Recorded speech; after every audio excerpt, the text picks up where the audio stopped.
What it do, homies? It's your boy Dave, and I'm back today. We back here with another reaction from Geoff. Reaction to Geoff. This time he's doing the song Blackbird by the Beatles. Okay, now I'm gonna tell y'all something, man. I'm pretty sure I heard this song. The Beatles is a very, very, very extremely famous band, but I did not listen to a whole lot of Beatles growing up. So, we're gonna see how much of this remember. It's possible that I may not have heard this song before. So we're gonna go ahead and shut up and turn it up.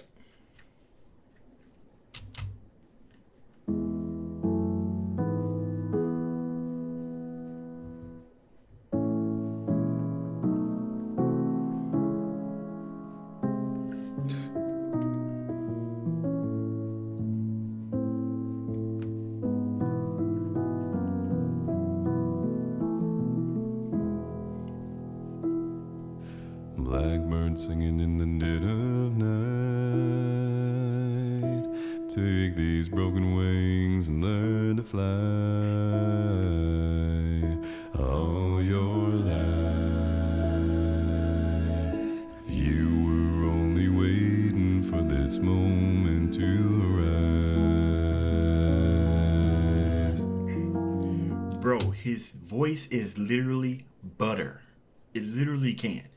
If you ain't got a knife and you need to chop up some chicken, or you need to chop up some butter, you need to dice up some onions and some vegetables, just go ahead and put this on, man. Just turn the onion to his voice and it will just slice itself.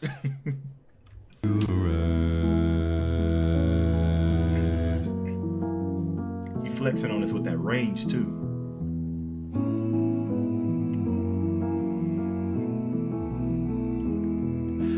Blackbird singing in the dead of night. Take these sunken eyes and learn to see. All your life, you were only waiting for this moment to be free.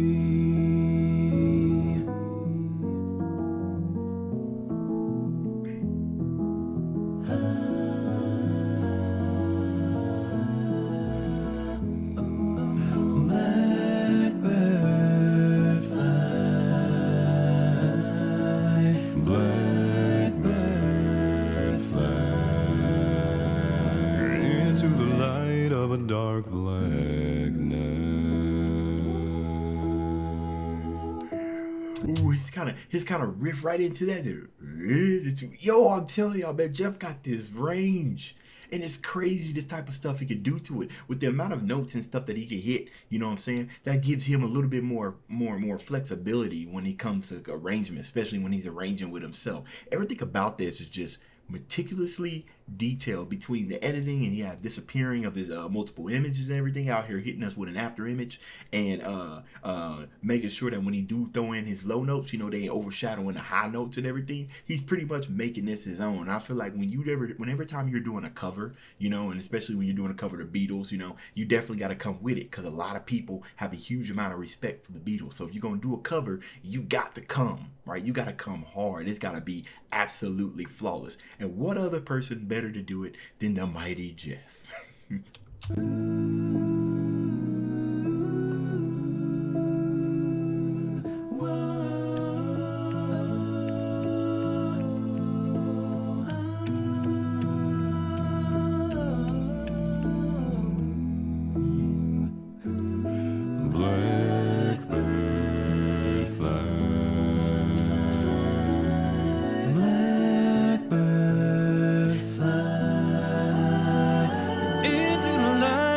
Dark black night.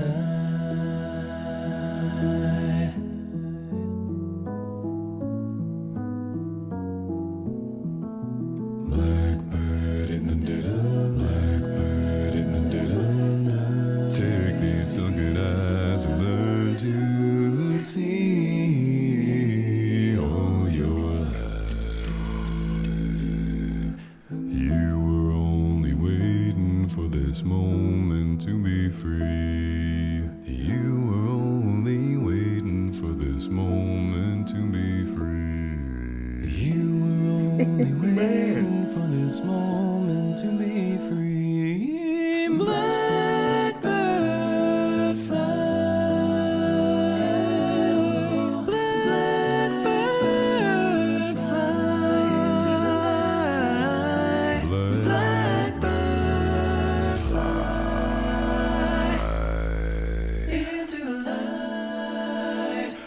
of a dark black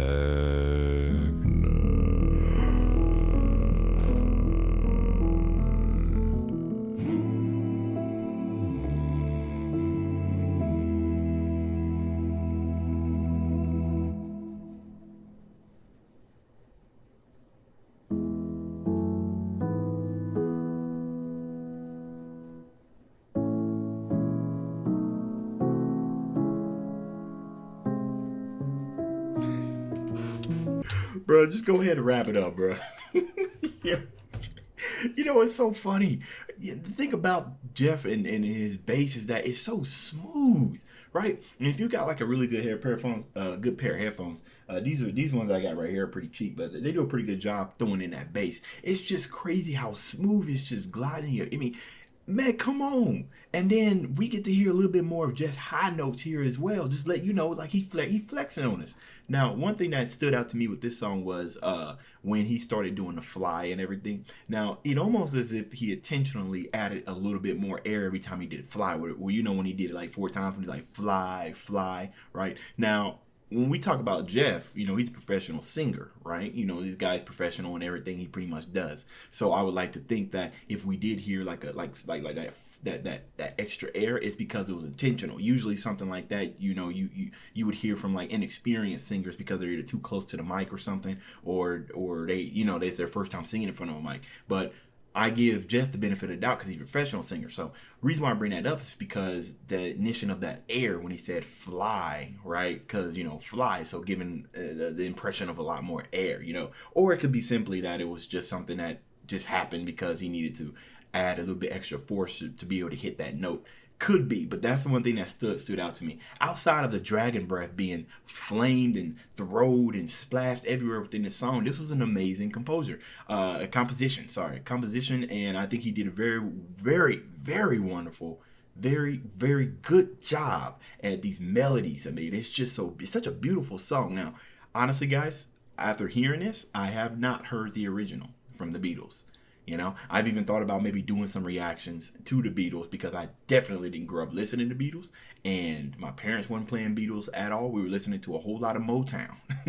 I grew up on a whole lot of soul music, so soul music and jazz, that is. But either way, this was definitely one of Geoff's better compositions that I've heard. I mean, I've already have a reaction to the Bare Necessities, which was pretty cool because it was nice and fun, but this one had a little bit more of a kind of a calm, sad overtone, and I think it really gives Geoff the ability to really, really, like I said, flex on all these his vocal range and everything that he has available to him, and at the same time pretty much bless you real quick. You know, ain't no way you coming out of this song and you still sad. Like, what's wrong with you? Like, you need to be smiling ear to ear.